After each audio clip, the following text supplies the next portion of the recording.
মানুষের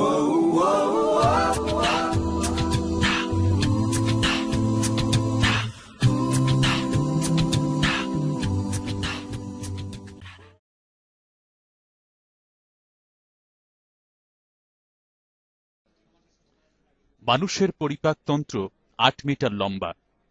এটি মুখ থেকে পায়ু পর্যন্ত বিস্তৃত। আমরা খাদ্য মুখ গহ্বরে চিবিয়ে ছোট ছোট অংশে পরিণত করি।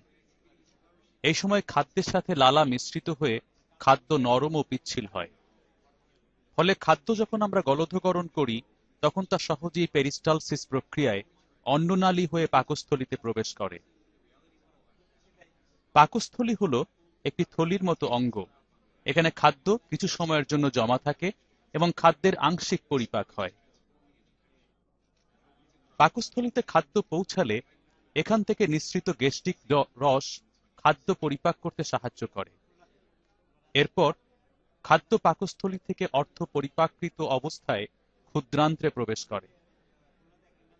ক্ষুদ্রান্ত্রে খাদ্য প্রবেশ করলে পিত্তথলি থেকে পিত্তরস ও অগ্নাশয় থেকে অগ্নাশয় রস দ্বারা খাদ্য সম্পূর্ণভাবে পরিপাক হয়।